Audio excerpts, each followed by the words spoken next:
Organized right at the very beginning. Oh my Good. God, we're live. Good morning, everybody. Welcome to the Daily Whatever Show. I am Lawrence Winterman. I am Dana Dubois. That's my best friend. That's my best friend. How are you this morning, Lawrence? Well, I, for one, am grateful that nobody has discovered that I like to stuff giant balloons into my shirt and pretend like I'm a big breasted woman married to Christina. You know, um, if you don't want anyone to know about that, then I'm happy for you, Lawrence. I really am. I almost I posted about that story a couple times last night. I nearly posted a like, oh, I'm sorry, are we talking about boobs? One of my favorite subjects. with like Right. Let me some tell you about boobs. with some like big busty photo. You know I'm very happy when we're talking about boobs because boobs are awesome. My boobs are awesome.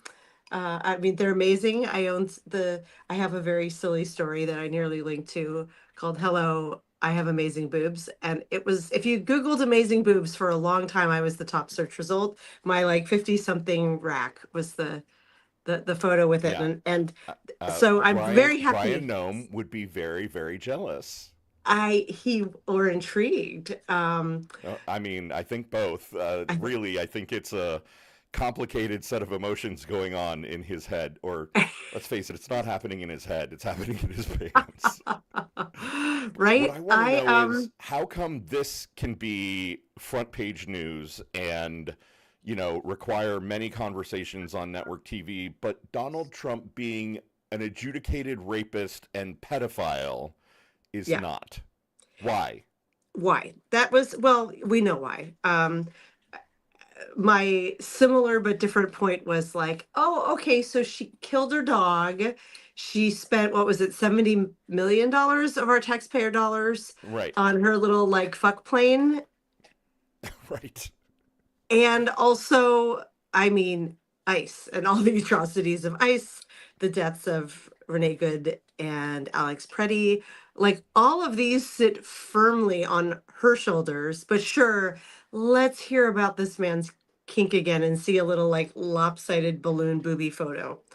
Um, and I posted that and it's gotten quite a few comments, and someone, I wish I could remember who right now, said, well, because the MAGA folks hate immigrants, but they hate queer people more. And Right. so what she's doing is fine, and what he's doing, I mean, like we're having fun, taking the piss out of him. It's funny because of who it is. It wasn't super funny to me that it happened on the Trans Day of Remembrance. I know cross-dressing and No, being seriously, trans that are was different really, things. really disappointing. I mean, I Intentional? I mean, it's the Daily Mail UK. Like they're a Murdoch paper. Like, of course Yeah, it was intentional. They knew what they were doing. Like they were absolutely stepping on Trans Day of recognition. Like, yeah. f- By fuck if them. nothing, yeah, by if nothing else, making folks who are trans feel uncomfortable. It's on the, at least on the continuum of how people perceive them, even though cross-dressing and being transgender are not the same thing. Right, very much A not the lot of same thing. But yeah, no, it but puts them in the uncomfortable position of having to explain, right? Like, oh, cool, cool. I can't just have a day of visibility. I've got to explain how, no, this isn't actually what I right. do. This isn't me. Sure. Let me educate you. And also a day of like, once again, seeing how much people will denigrate a man, dressing as a woman. How like I just how funny, like people swapping gender roles, how much people like to humiliate them. And it's just Right. it was icky, but also there's a certain schadenfreude of being like, oh haha. My brain, Lawrence, it always goes to like, why this and why now? Like I have a hard time believing this like just broke, right? Like someone just that day realized what was going on and went to the news. Who was Well, sitting on this information? Why was it dropped when it was? oh yeah. I mean, so Julie Roginski, our friend, had a Uh, really good article on, the bigger question here, the bigger piece of this is Russia and China had to have this information. Like this is Yeah. why you vet Right. people to be in important Yes. positions of power, because if they've Yes. got anything that could be compromising, politically compromising, and blackmail worthy, then Right. this is why you don't give those people positions of power. And you know uh Right. so yeah, I think it's a great point that, like, obviously this information has been out there probably, and so Right. why did it get dropped today? And I think probably the answer is Trump is continuing to try to show Kristi Noem that she is completely and utterly indebted to him. And this was, Yep. whether he orchestrated it or somebody in his sphere orchestrated it, like Stephen Miller, I'm sure it was done to send a very particular message. Yes. To be clear, I don't think he's competent enough to orchestrate anything, but I do I think mean, that I his think he's competent enough yes, to continue to pretend that he's a mob boss, right? yes, And this is the 100%. kind of petty thing that he would find outrageous, that he would remember and orchestrate. Like, I Yeah, he believe that this commented could on be it. him. Yes, him in the sense of like, go get her. Keep getting her. Don't let her come out of the news cycle, humiliate Yeah, her. yeah. I have very little belief that she didn't excuse me, she didn't know about this. I Oh, believe this was a very open secret. oh, for um sure. and I'm quite sure that there's some arrangement in their marriage, and the whole Corey Lewandowski, she's having an affair. They're yeah. both married. They're having an affair. They bought a, flying sex palace together because they're having this crazy, crazy I want affair a together. yeah, I want a flying Like, this is sex probably palace. some kind of her and Brian have some kind of arrangement, some kind of agreement. It just wasn't Mhm. ever supposed to be public like this. How they thought they could get away with that is uh bizarre. Like, Right. your face is out, unless it's all AI. Like, that did cross my mind of like, is this even real? Um, Right. A thing that how we're going would to we be know? wondering for the rest of our lives, Right. probably. And Is I this haven't real? seen that. Is this a deep fake? Yeah, I would love to hear what people think about that because who even knows? But the funniest comment came from Rachel. This woman votes, unsurprisingly, because she's brilliant.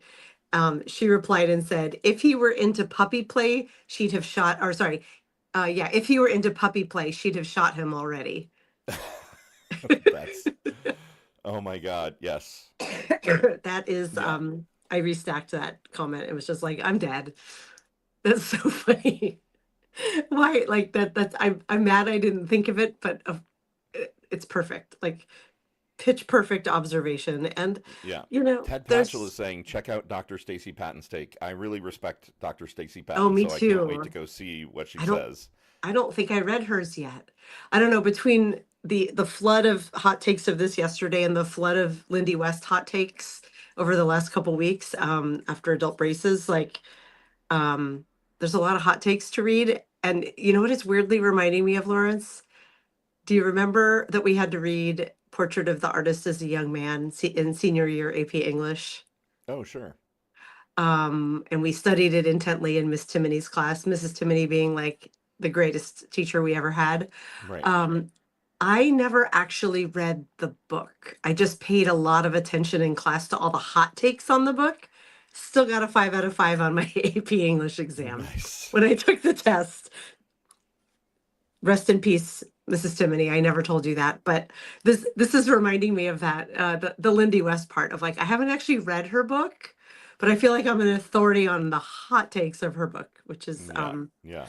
There I you may go go. live and talk about that soon because she is a Seattle treasure.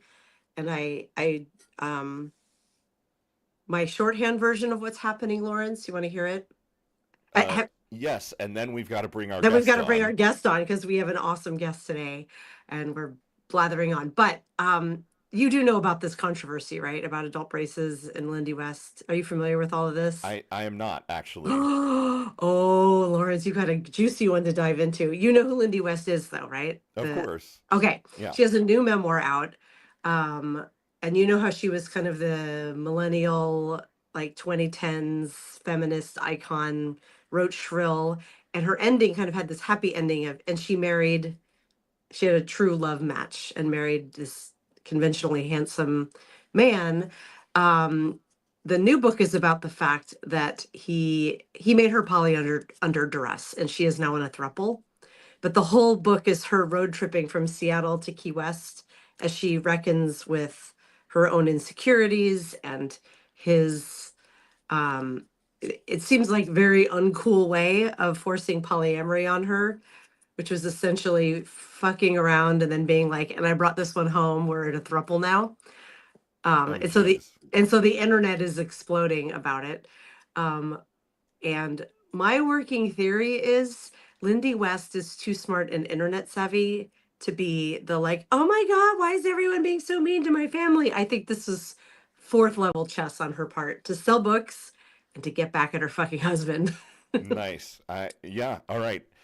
It's funny. I saw the headline in the New York Times with like Yeah, three wedding rings in it, and I didn't realize that was Lindy West's book. So, all right. But with no definitely further one to ado, catch up we on. should really introduce our guest because we are so excited to have Hallie-Claire Weems with us today, Marlon Weems's daughter. Hello, Hallie. Hello. What is Welcome it to the like? show. Welcome to the show. And do you constantly get, it's Marlon Weems' daughter? Um, Or I mean, it's sort of a mix. Yeah, I mean, yeah, it's hard to. Not a lot of people share our last names, so it's yes. usually pretty obvious, I think. Yes, and we adore your dad. He's been a guest on the show several times, and has talked a little bit about you. You know, none of us talk too much about our kids, especially because you're an adult. But I know he's very proud of you. And when I found out you were on Substack, I was like, oh, we get to meet her. So I'm very excited to meet you in your own right, and also your dad is super cool. You probably don't think so because he's your dad, and that's the natural order of things. No, I have my own special appreciation for my dad. Yeah, I after many months of, I don't want to say begging, but pleading for me to join Substack, I finally gave in. Nice. And I love it here. It's great. I feel like there aren't many uh, good options for building um, a solid community. So Yeah. yeah. Amazing. Well, before we go too much further, we would love if you would introduce yourself to the folks at home because you are not simply Marlon Weems' daughter. You are an incredible artist and fully fledged human in your own right. So I'm going to hand the mic over and say, Hallie, introduce yourself to the folks at home. Hello, everyone. My name is Hallie-Claire Weems. I'm a visual artist. I just graduated from college in, well, last May, so almost a year ago now. Um, I mostly work uh, in with portraiture. I For most of my life I've been doing traditional work, which included graphite, charcoal, oil paints, acrylic paints, that sort of avenue. But since graduating college, I've drifted more into the digital art realm for reasons that I will get into. But yeah, that's me. I love it. And one thing that we have in common is I have two visual artists as daughters. I have an 18-year-old and a 16-year-old, and my 18-year-old is about to start college. So um, I you are like the next step ahead.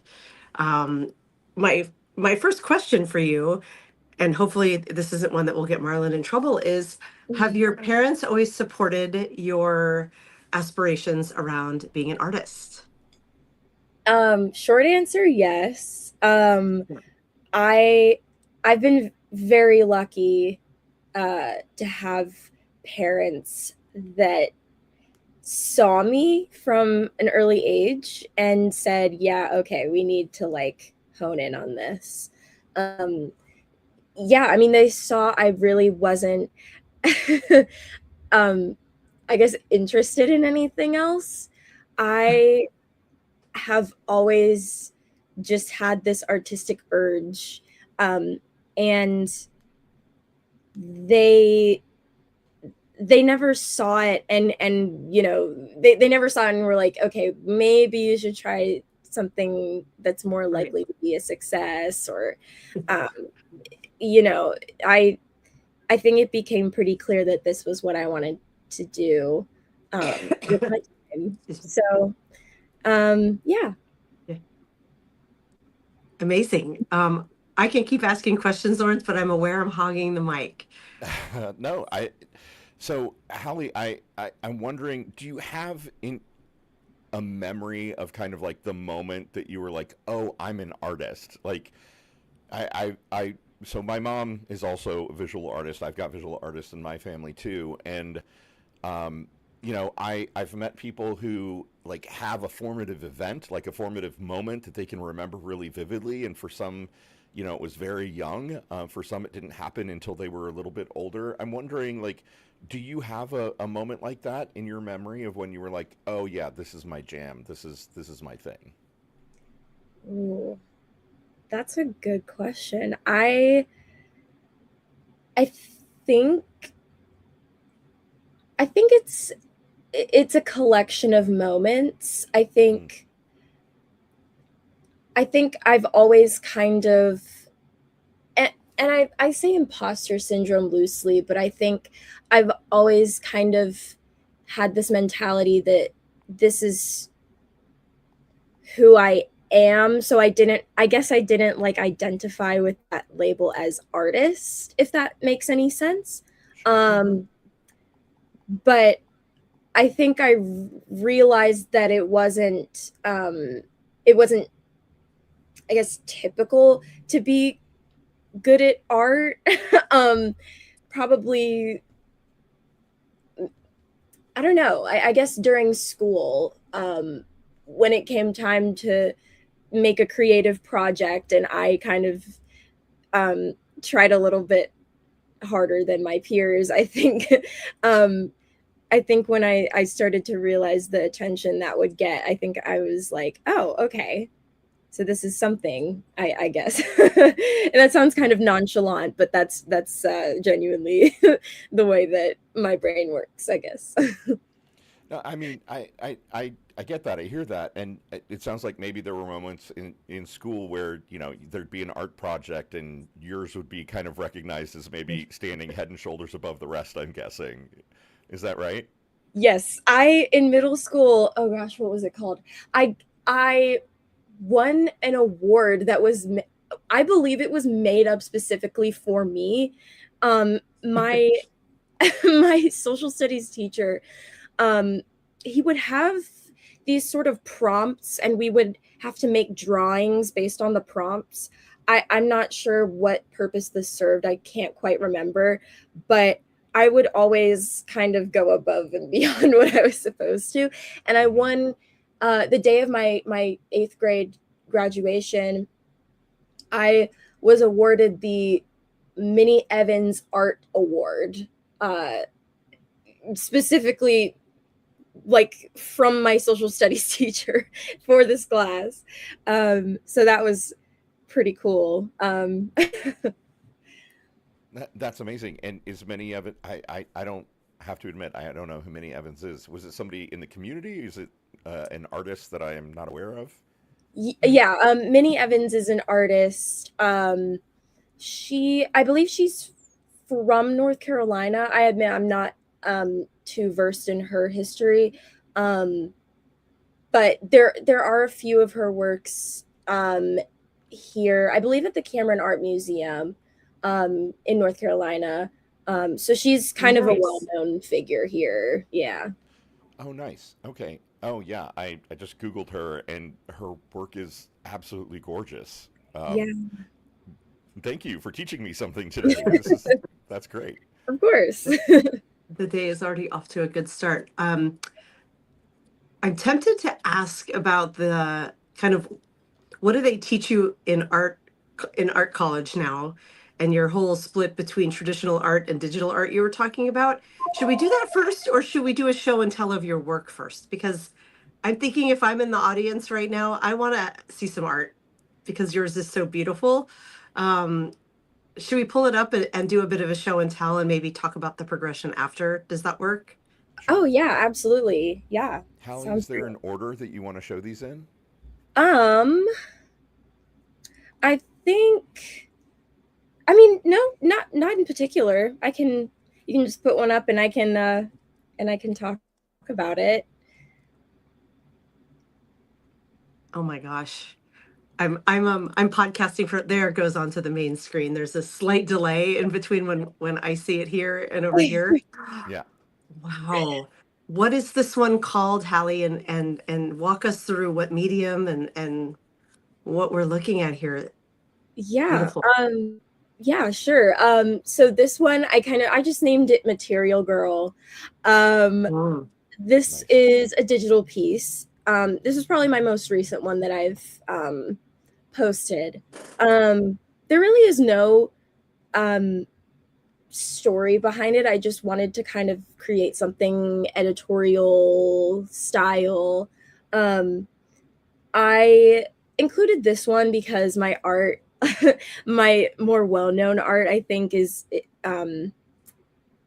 a little more, I guess, deep in meaning, for lack of a better term. And I think I included this as a reminder that not all art has to have a crazy symbolic meaning. It can just be created just for the sake of being created, you know. And I love getting to try out new mediums and just playing around with things. And yeah, So was this done all digitally? What tools did you use?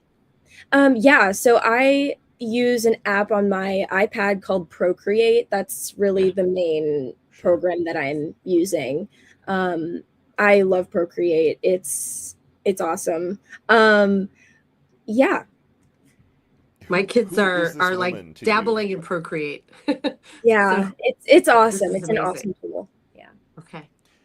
Who does this woman represent to you? I know you said she's more editorial than meaningful, but Mhm. I'm just wondering, like, who did you have in mind? Was there a look or an aesthetic that you were trying to capture?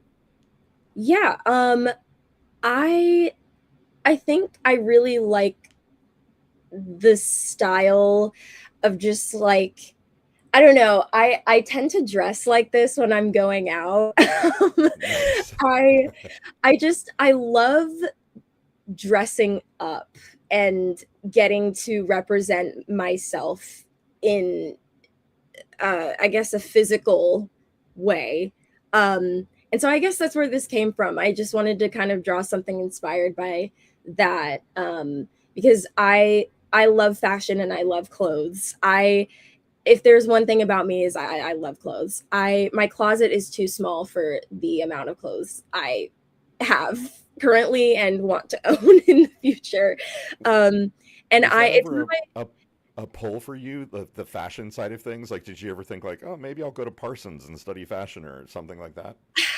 I've considered it. I think it's hard for me to create, I guess, fashion pieces. I feel like I mostly find things that I want to put on my characters that already exist in the real world, if that makes Mm, sense. yeah. Um, but I've definitely been told that I should consider that. So yeah. Hallie, I have one question about Procreate and digital art Mhm. before we move to your next piece. As a writer, there's certainly a, let's just say, a dialogue going on among writers of like AI is bad, digital tools are bad. The only way to write a real story is, blood, sweat, and tears with your pen or your fingers on a keyboard, versus the folks who are leaning into AI and digital tools. Is there a similar struggle going on in visual art, where there's this notion of what real art is, or are most of your peers embracing Procreate as simply another medium? Oh, that's a good question. Thank you. Yes. There is, yeah, there is, I would say, just as much discourse, if not more, Yeah. when it comes to AI art. Um, it's, I don't even know where to start with this. It's Right. And I should differentiate that AI art and Procreate are different. One is a digital tool and one is yes, yeah, Procreate. I mean, and a lot of people, there's been in the past, and even still, there's discourse on whether digital art is even real art versus, you know, traditional avenues of creating. And I think, I mean, people can have their own opinions. I believe digital art is just as much art as, you know, any medium. Everything is art, in my opinion. But when it comes to AI art specifically, it's comparable to theft, in my opinion, because you can't have AI art without human art. It it has to be trained to know even what to create. So it's a bit, I don't know if paradoxical is the right word. It's just I think it is. it's sort of the antithesis of art, because art is just very much human, and AI art is just it's Right. playing Right. at being human. Yeah.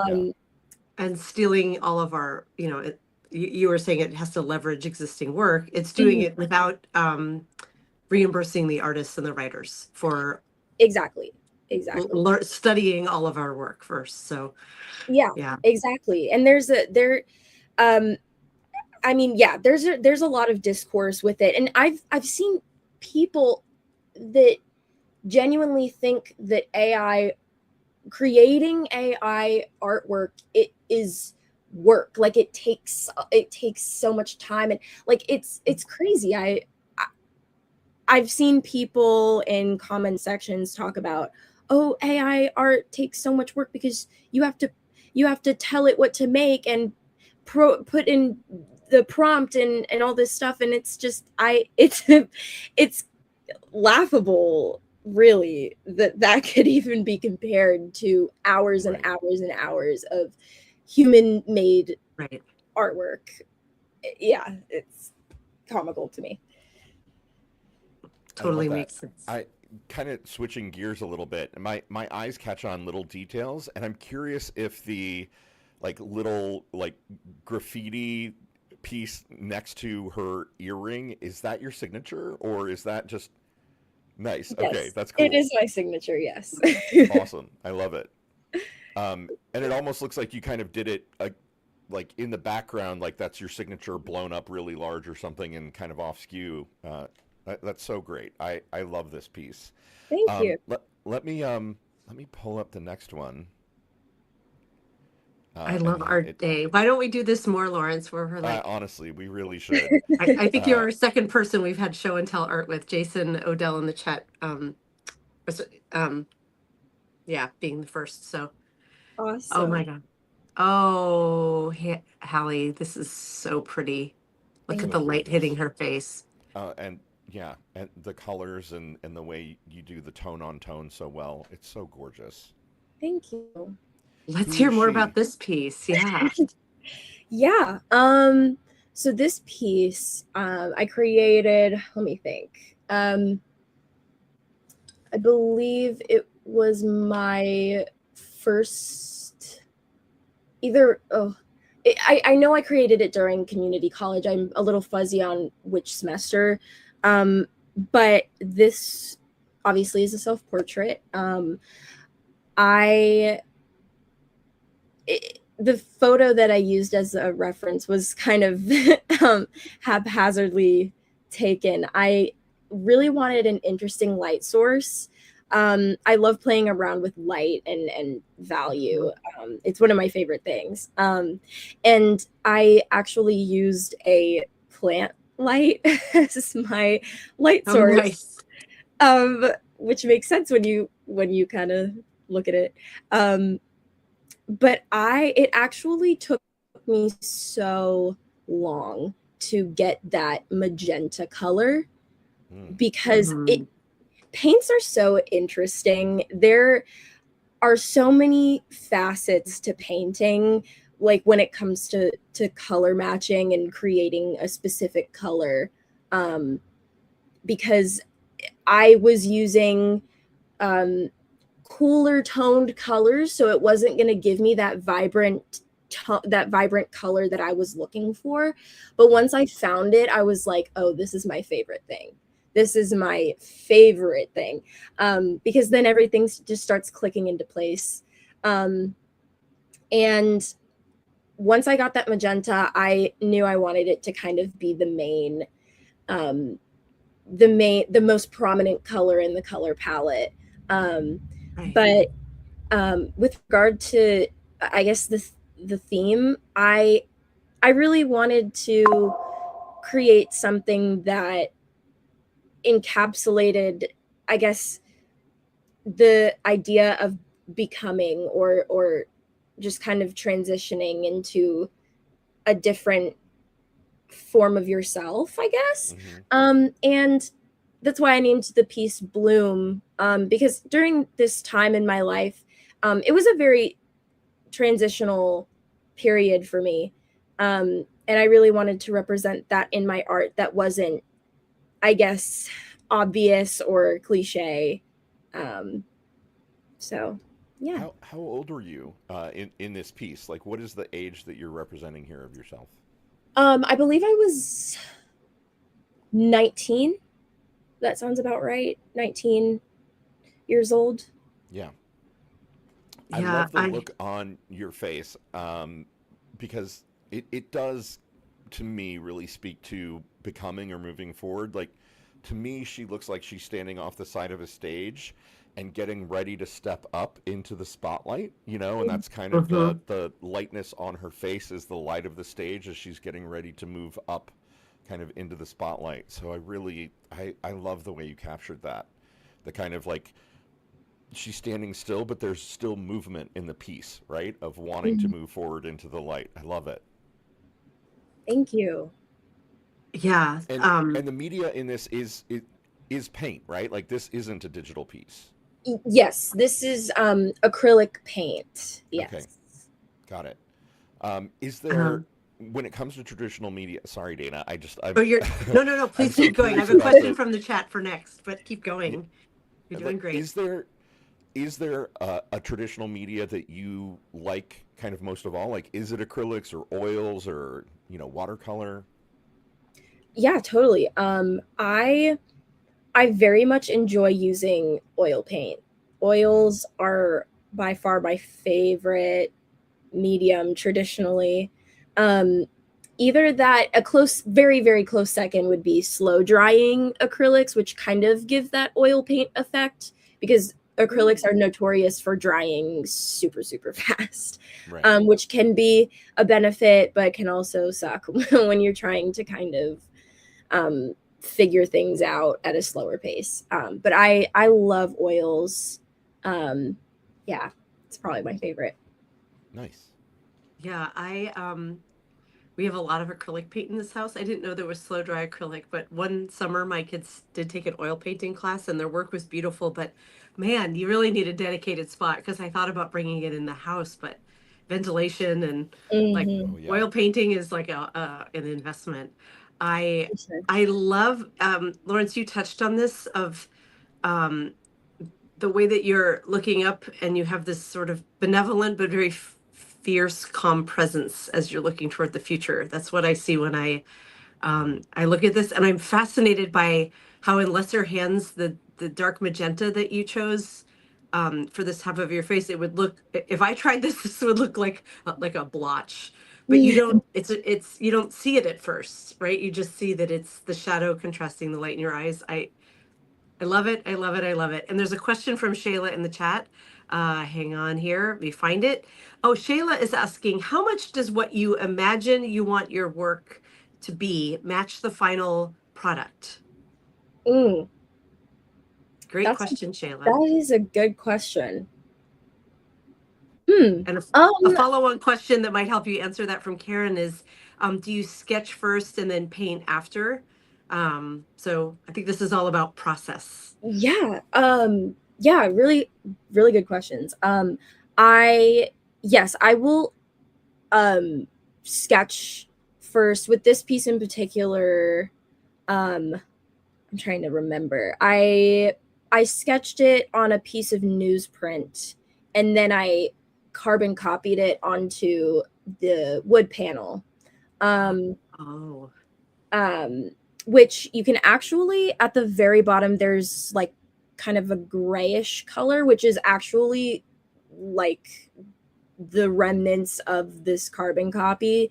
Because I just painted over, I think I used charcoal to kind of transfer the sketch. So I believe that's what that is. Interesting. But yes, I will sketch out the piece first, because the way that my brain works is I can't just like start painting a piece, because I have to see it compositionally first. Sure. And then what was the other question? I'm sorry. Oh, it was just around how, when you have an idea for your next work, how different is the original idea from what tends to end up being the final product? Honestly, I think I don't really have an expectation for what I want the piece to look like. It kind of just emerges. I usually will have a general concept for what I want. And then I just kind of start painting and drawing, and I like to see where the piece takes me, if that makes sense. It absolutely does. It absolutely does. As a writer, I vibe with that. Yeah. As a Good. fiction writer, I Same. totally get it from a writing point of view. Yeah. Yes, there's a general idea, and then sometimes the muse takes you somewhere else.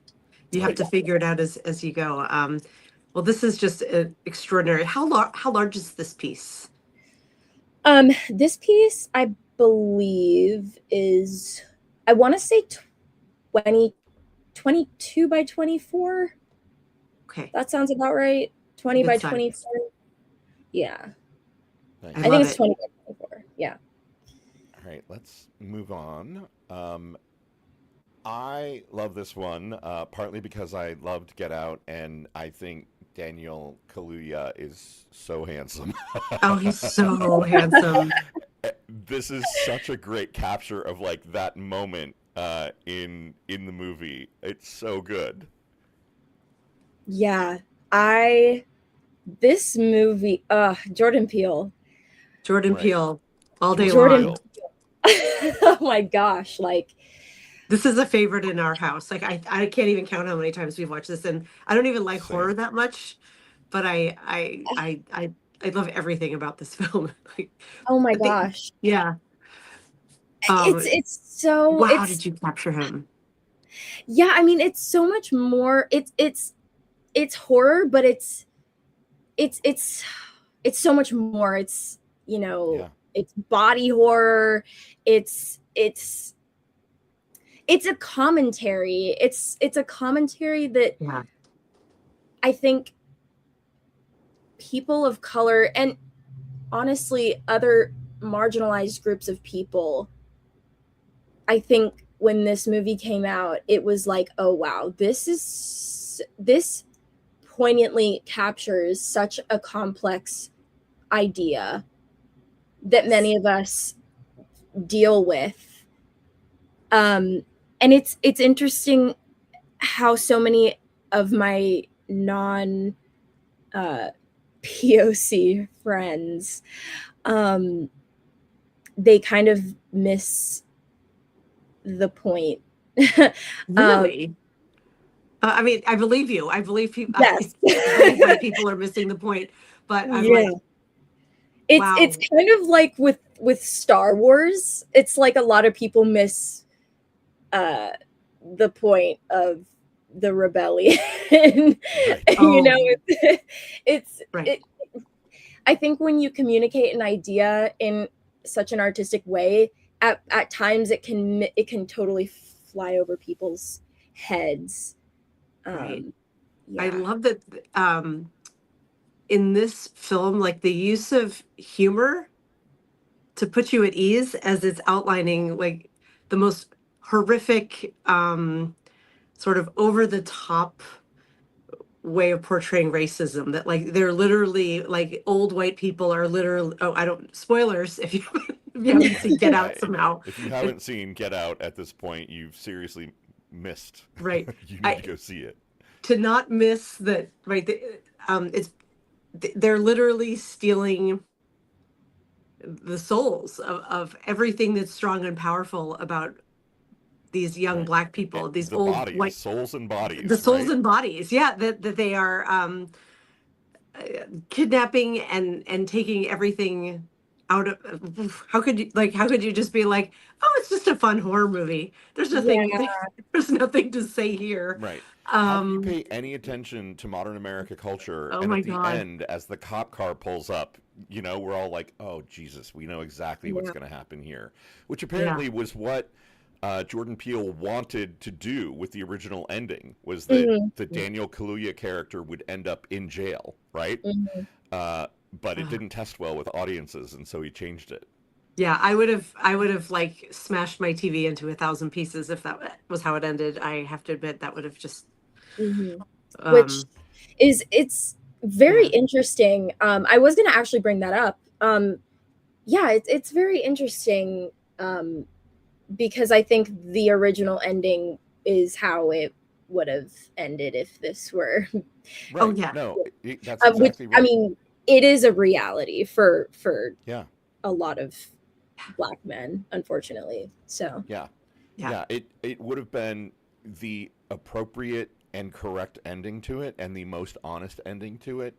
And I get why it tested badly with audiences, right? Because even in a Yeah. movie that is such a great mirror of society and racism in society, we still don't want an unhappy ending. We still don't mhm, want the truth at the very end, right? He's too pretty. Don't do that to him. Right. But there is a question from the audience from Caro, asking, is this stippling? no, it is it's graphite pencil. Oh my God. God, it is so, That's pencil. so Wow. well done. Looks Thank you. incredible. What I mean, like the texture and shading in the curtains behind him. My God, Hallie, how did you do that? Oh, it's yeah. so good. Thank And you. every ounce of incredulity and fear in his eyes, and how trapped he is. Like you've conveyed uh, like no notes. I can't it amazes me when I feel like capturing a likeness is so hard, and you've captured in a likeness and like 50 intense emotions at once on his face, because like the acting feat in this moment of the film was extraordinary, and that you've Right. captured it like this. um Yeah. Yeah, just beautiful. I that's this scene resonated so heavily with me when I watched it. Hmm. And just I mean, I feel like I have to I mean, Jordan Peele is really like the artist here. I just I guess did a study of these screen caps because of how much it affected me, but Yeah. I I mean the concept of and this piece I called it the sunken place. Um Mm. the concept of the sunken place is just so I mean it's beautiful, but it's so haunting. Um Mm. and it's just the way that you can feel the entrapment and just I mean, as he's falling deeper, I mean, it's amazing, and I think it's such a good metaphor for marginalization and not being able the feeling of not being able to be heard. Yeah. Yeah. Have you tried sending this to Jordan Peele? Because I feel like he needs to see this. No, I have not. Oh my God. Tag him. Don't you guys think like what could be a better tribute to his work than to see like an up and coming young artist so moved by it that she put in all this effort to capture it so beautifully. I think you should try. Yeah, I mean, why not? Oh my God, I love it. Right, How many do we have? I don't. I two think we more. have two I more, know. right? I'm looking at time, and I'm realizing we could literally spend all day talking to you Yeah. about your art, Hallie. But let's move on to the next one. I feel like my blood pressure is just like I've gone into this peaceful like I'm serious. If you all have artists who you think would be good fits for our show, send them our way because this is we really do need to slow down and take time for art. So I Oh, noticed this piece is called Hair Remembers. Tell us about it. Mm. Yeah, so for this piece, I I think this was my senior year in college. I We were tasked with creating a piece that um, was a self-portrait without showing our faces, like without it Mm. actually being like us in the portrait. And so I decided to um, create this.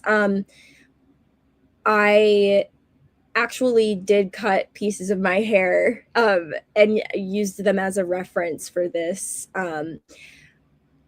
My hair, and I feel like I speak for a lot of Black women when I say this, but my hair is a very large part of my identity. And growing up, I had a lot of struggles with my hair. A lot of people really loved my hair. They would touch my hair. So excuse me. So people. it kind of felt like um, I don't know how to quite articulate how it felt. It always felt like something I was presenting to people. I think that's the way I would put it. And so I I think whenever, and hopefully this isn't too dark. I mean, it's not Oh, dark, but I speak struggled. freely. This is an open space, so Thank Right. you. don't hold back. Yeah, I struggled a lot with my mental health when I was in school, and I think my first instinct would be to cut my hair, and I wouldn't even cut that much. It would just I would kind of haphazardly like trim my hair, which I think a lot of people may be able to relate to. Whenever you're kind of going through a rough time, your first instinct might be to change something about yourself. And that was kind of my Right. first. As a gay dude, I've definitely had moments where I'm like, I'm fucking depressed. I'm shaving my head or cutting my hair. Like, yeah, I get Yeah, it. yeah, Hello, color, hair color. Right. yeah. So it was kind of, it was hard to talk about because I think a lot of people, I don't think people expect it. Um, but yeah, I in the past, like I've had struggles with maintaining my hair, with loving my hair. Um, and I think it wasn't until I was able to, because when I was growing up, my parents did not let me straighten my hair. They wanted me to wear my natural hair, which was awesome, and I appreciate them for that. But I think when I was finally able to manipulate my own hair and have that kind of independence, I think that was it wasn't until then that I finally started to kind of love my hair Mm. and appreciate it for what it is. So yeah, Yeah. that's my I think a lot self. of white folks don't get how much sort of social expectation there is on black women's hair, and how much control, like racist patriarchal control, gets put into like Mhm. allowed hairstyles, right? So Mhm. even the idea of I want to wear my hair in a natural, in a natural fashion is controversial in some places. There are school districts that like explicitly don't allow it, right? And so there's all of that kind of bundled up and encoded into it. So this is really, really powerful. Thank you. We've Yeah, got I love it, and I one love your more, and hair. we've right. Literally, the first thing I said to you was, "Oh my God, your hair is magnificent." I have hair Thank envy. you. Yeah, I am a um, fan of a mane, and yours is magnificent. So, Thank yeah, you. seriously, right? Like, it's my Leo diva adoration, right? Like, I see a yes. fantastic mane of hair, and I'm like, "Yes, Mama, let me worship you." Thank you. One quick um, question on this one while Lawrence is pulling up the next one of where when you were growing up, were you growing up in a diverse community or were you growing up in a predominantly white community? I know we've talked to your dad a lot about this and how he Mm, grew up in a segregated school, but I don't know what your experience was and how it maybe impacted your art. yeah. Yeah. Um, That's a big I question. Sorry to throw it in no, between slides. yeah, no, it's a good question. When I was so I lived in New Jersey for kind of the first, I guess, third of my life. And I went to school in a very diverse area. It was a lot of there were black kids, but also there were kids from Korea and Turkey and Argentina. And I mean, I had just a wide variety of culture around me. And then I moved to North Carolina and it kind of just pivoted Oh, extraordinarily. I basically grew up in the suburbs here, and it's very, very white. And mhm. that I wonder, I think to myself all the time, like if I had grown up in New Jersey, what kind of a person I would be. And I think it would be very different, but then again, there's no way of knowing. Right. But yeah, and back to the hair conversation, like growing up, I wanted to look like my white friends because I Mhm. thought, I I thought that that was the standard. I thought that that was what I was supposed to look like. Um, and yeah, it's hard growing up when when you're not exposed to people that look like you. right. So, yeah. Well, you've in your art, you have created a world of magnificent Black women. I don't know if that's related to wanting to have had them around as role models when you were growing up. I don't want to put anything on your art, but this painting, oh my God, can you please talk us through what is happening here? Yeah, for sure. Um, so this piece is a recreation slash reinterpretation of um, a piece created in the Baroque era. It's called Judith with the Head of Holofernes, and the original artist is Cristofano Allori. Mm. Um, it is a portrayal of a biblical story. It, in my opinion, I believe the story is about a reclamation. It's about liberty, um, and empowerment, in my opinion. Um, but particularly with Cristofano's piece, it kind of becomes a story about heartbreak. Because the model he used originally for Judith, the most prominent figure in the piece, it is believed that it is a painting of his former lover, and then his head is him. Um, so it's Mhm. kind of like a very extreme portrayal of heartbreak. But with this piece, again, this is another one of those kind of school assignments turned into like something totally different. We had to create a self-portrait, and I think I'm fuzzy on the instructions, but I believe it was we had to also kind of incorporate a master copy, or not a master copy, but sort of incorporate an artist's style, or we could do a master copy type situation, but like kind of, you know, that vein of emulating another artist's style. And I chose this piece, and as I think as I was painting it, I didn't think about how powerful the message would ultimately become, but as it came to fruition, I realized, oh, this is something. And I originally started the piece in 2023, I think, and I didn't finish it until May of last year. So I was really off and on with this piece.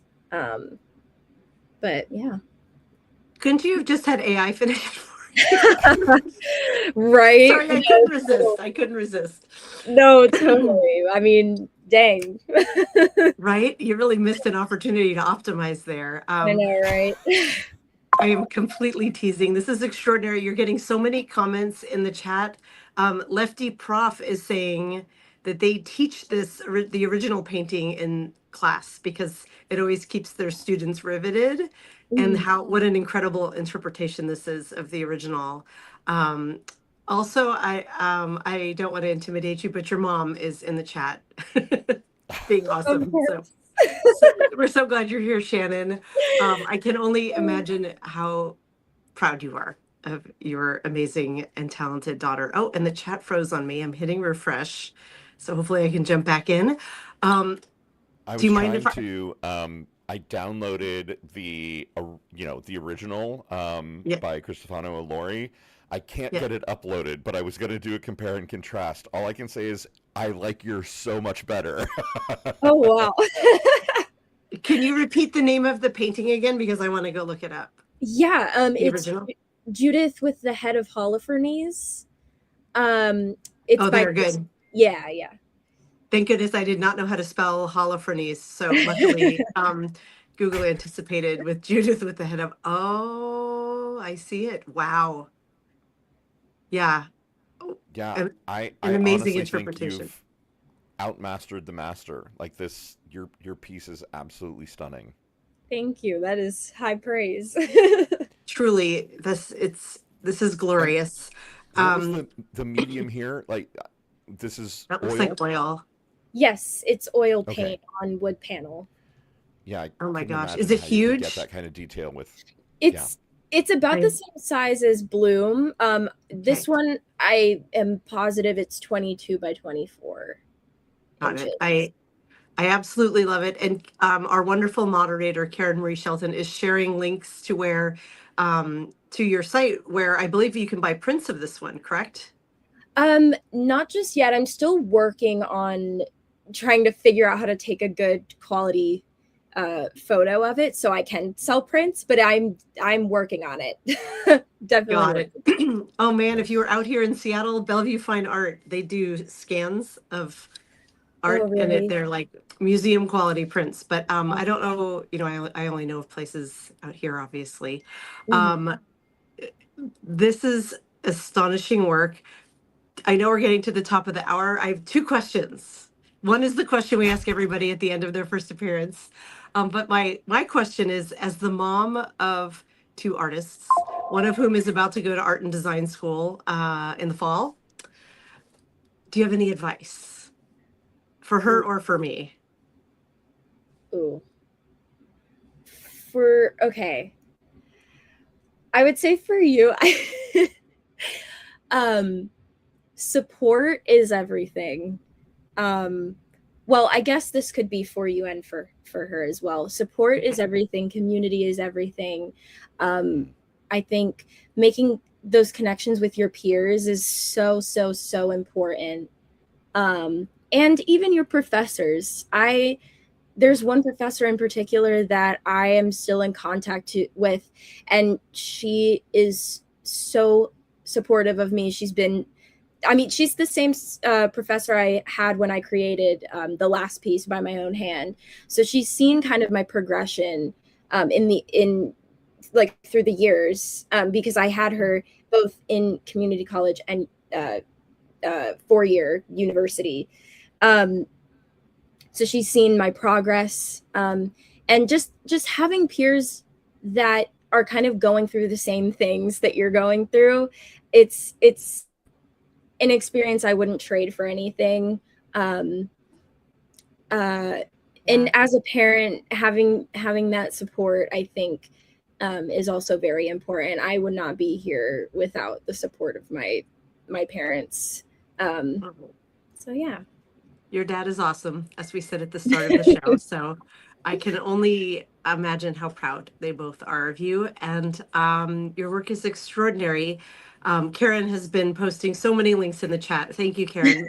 Please go subscribe. Welcome, Hallie, to Substack. Here on the Daily Whatever Show, we like to say that art is an act of audacity in these trying political times. So I'm so glad we slowed down from the political chatter today to just relish your art, to just have time to sit and admire beauty and talk about art is so important. We do have a final question for you, and this might be a tough one for you. Okay. Well, so Dana and I are both Gen X, and we kind of our whole show was originally very Gen X focused. So as a member of Gen Z, you may not have a ready answer, but I'll be curious. Dana, ask the question. The question is, what is the most Gen X song of all time? Think you're watching a film and it's firmly in Gen X era. What song is playing in the background? Oh gosh. Wait, this is such a good question. Oh my gosh. Oh, there's like so many different songs that are in my head right now. Oh gosh. Immediately, like Daryl Hall and John Oates came to mind. Yes. Oh my God! What an awesome deep cut. Yeah, which song? Even knowing Hall and Oates. You can thank my dad for that. Oh my God, I can't go for that. Yes, I can't go for that or Out of Touch. Oh, yeah, such good ones. Yeah, I think that's my answer. Yeah. Okay. Nice. I love you nailed it, actually. Like we were like, seriously, you're gonna be too young. Yeah, you aced that assignment. You understood the assignment for sure. I know. It's really funny because Hall & Oates have had such a moment with like for a while there, they were like a very cool band for much younger people. And I remember being like, Hall & Oates, they were like real square at the time. Like that's who your parents were listening to. But it was pervasive. We all loved it. Like the songs are so catchy, but they have become cool in retrospect, I think, in a way that they never were at the time, right, Lawrence? Like yeah, like, for sure. People were not doodling Hall & Oates on their binders at school, like they were doodling Duran Duran or that was actually going to be my second choice. Yeah, nice. Yeah, excellent picks. Hallie, this has been so much fun. My face hurts from smiling. For your career. You clearly, oh my God, you're such a talent. Thank you. I'm glad I could provide this moment of peace for everyone. Yeah, we needed it. We super did. Thank you all so much in the chat. There have been so many great comments and questions and just universal praise for your work. So yes, Darbid just said you all are a breath of fresh air. I needed some fresh air today. So thank you. And Hall & Oates, which song? I think we picked I Can't Go For That or Out of Touch, maybe both. You know, Yep. how can we be expected to pick just one of those two masterpieces? Yeah. Thank you so much Awesome. for being here. Thanks to everyone in the chat for being here, for your conversation and community. And we will be back same time, same place. Actually, tomorrow Lawrence will not be back. It will be me for Fine Feminist Hour on the Daily Whatever Show. And I have letters from a feminist coming to join me. I am so excited to meet her. And to have a good feminist killjoy conversation. It will be intersectional and intergenerational. It should be a very fascinating take on feminism. So, but we'll make it fun. Yeah, right. Hope to see you all there. Have a wonderful day, everyone. We love you. Mean it. Thanks, Hallie. Thanks for having Bye, me. everybody. Love you. Mean it. Bye. Bye. Bye.